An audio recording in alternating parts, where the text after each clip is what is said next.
Sentence Diction in English, Term 2, Week 1. So the teacher should revise first term's work with them, that is, the lessons that the pupils have been taught in the last term should be revised first. For example, you need to either use flashcards like this, or you have a poster where you have the letters written from A to Z. So ask your pupils, ask them, preferably it's good to use flashcards. Ask them to tell you the name of each letter and the sounds they make. So you begin the revision as usual, as we used to do with them. Sounds of letters, letter A sounds A. A as in apple, letter B sounds B. B as in baby, letter C sounds K. K as in cat, letter D sounds D. Letter D sound, children, what letter is this? They must be able to say letter D. So letter D sounds D. D as in daddy. Letter E sounds E. E as in elbow. Letter F sounds F, F as in fish. And letter G sounds G. G as in gun. Don't forget to ask them to sing the rhyme of each letter. After they've read from A to G, telling you the letter name and the basic sound, you may also take it from here back to A. The G sounds good. That's the rhyme now that they sing for each of these letters. You'd see at the top right corner of the Base Letters Book 1 textbook that they are using, the G sounds good. The G sounds good. Every letter makes a sound. The G sounds. So you listen to each child as they make the good sound. So you do all this from G, okay, back to letter A. All right, that makes the revision of week 1's lesson. So, term 1, you do that in week 1.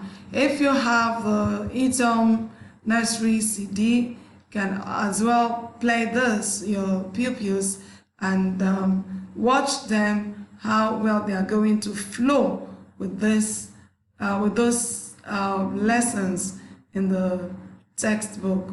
So that's what we have for week 1, revision of first term's work and audiovisual lesson. So the revision is what we did, or what I have demonstrated briefly initially, that the teacher should do with the learners, okay?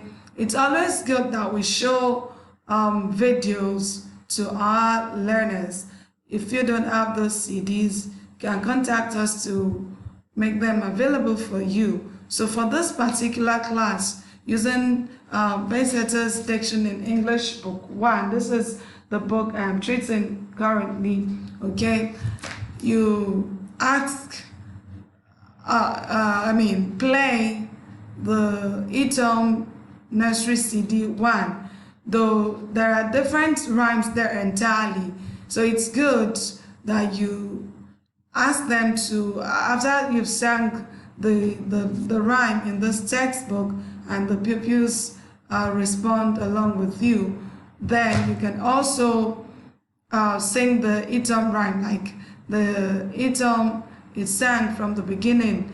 Letter A sounds A, and letter B sounds B, ball. Letter C sounds K, cat. Letter D sounds D, drum. So if you have the CD, you may take a laptop to the class, play to your learners. If you have a TV and DVD player there, and you have the disc itself, you can as well use it. Any means at all that you like to use is always very, very nice. to, play audiovisual lessons for our learners. So at this juncture, I'm going to move on to the next page of the textbook, which is the lesson the pupils are to learn for this term, okay? This very week that we are in, okay, week 2 of resumption. So what they have is lesson 9. The topic is letter H as sound. Letter H as sound. So you introduce this lesson to your pupils. Of course, they're going to learn the sound of letter H and a few other things about the sound in the parts B and C of this week's lesson. So the teacher is expected to write the letter H on the board, okay? At first, write the letter, the upper and lower case of the letter on the board. Ask your pupils, what letter is this, children? They should be able to tell you, okay, this is letter H, capital letter H and small letter H. So actually there is less emphasis, okay, on the letter names because their lesson is fine. We are treating diction in English with them, but for their level, primarily, it's pure, mostly phonics. So we draw more on the lowercase than the uppercase. You see that the uppercase is only written once throughout this page.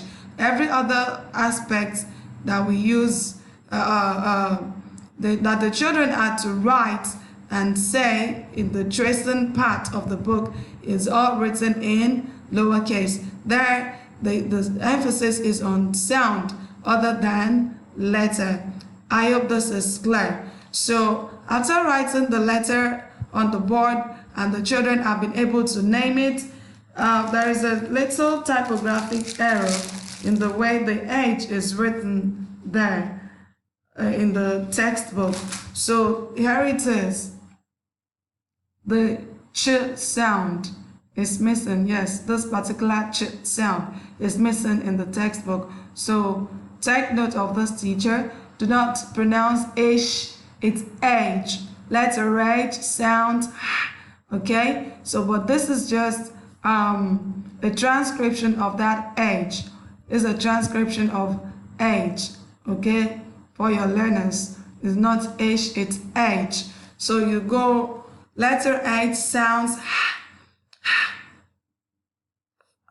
as in house, and you sing, the rhyme goes thus. The H sounds, the H sounds, every letter makes a sound, the H sounds. So then you ask your pupils, letter H sounds, you listen to them making the sound, okay? And then you go along with them, as in house, as in house, okay? Then you ask them to trace and say from the beginning to the end of this textbook, okay? You can call on each child to make the sound. Another child, what sound is this? Letter H sounds, sound, sound, sound. Letter H sounds, letter H sounds, sound, sound, sound, sound. So with this, you would have gone through everything such that the classwork your pupils are going to do not forget to follow the status quo in the pupils textbook that we've done in the term 1 that we taught these learners, okay?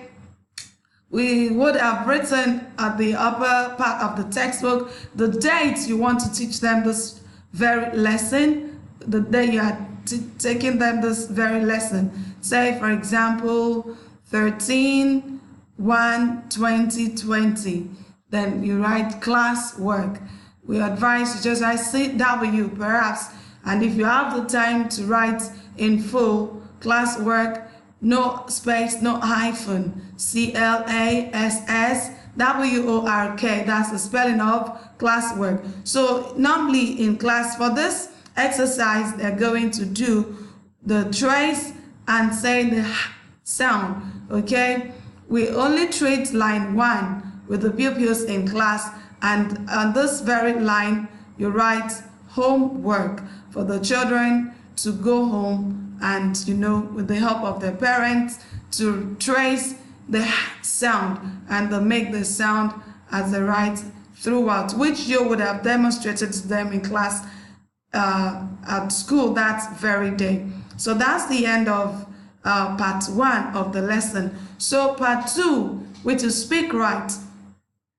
Here we are teaching the children, we want them to recognize, perhaps if there's any one of them, don't forget, I'm pretty sure these are children who are just learning to talk. They are still in their formative age where they are learning to talk, to identify things and all of that. So just one thing at a time, all right?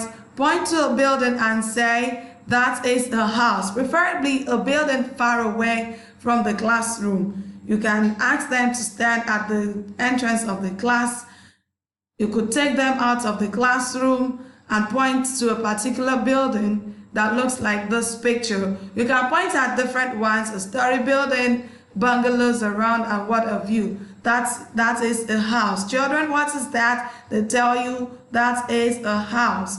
So it could be within the school compound, could be outside the school compound. No problem about that. Then in the textbook, let them point at this particular picture and say what? This is a house, as if it's near to them, while they point to a building far away, that they'll stand far away to and say what? That is a house. All right. Then part C, etiquette. Etiquette. So still on the sound of letter H, we have the as in house, we have as in hop. So what are you going to teach your learners about hopping? All right. You demonstrate to them how to hop.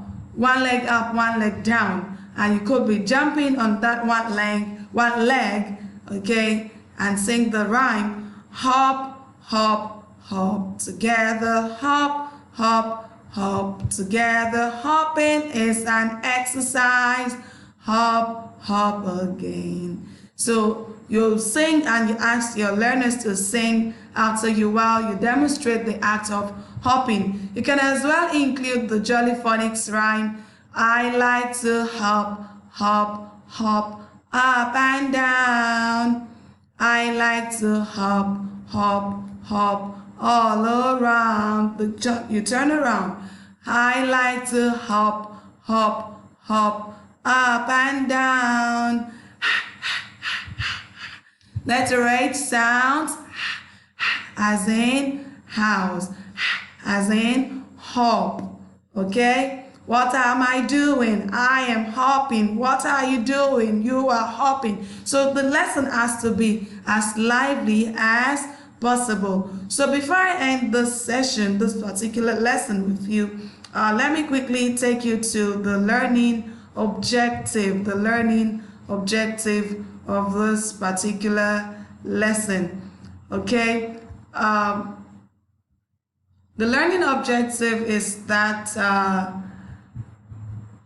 the pupils should be able to trace and say the sound, which of course is what we did here in the textbook, okay? Then 2, the pupils must be able to recognize a house, which I've explained earlier on as well. Then 3, the pupils must be able to demonstrate the hopping exercise, So if you're able to do this at the end of this particular lesson, you'd have taught them, then you have made it for that particular lesson on that very day. So on this note, I dropped the curtain of Nursery Grade 1, that is preparatory class or whatever title you call it at your school. Okay, so we'll see in the next lesson. Feel free to ask questions. Okay, feel free to ask us questions. Send on the Telegram platform. You can put a call through to me as well. Any day, anytime. I will be more than willing and more than ready to respond to your questions. Thank you very much. See you in the next lesson.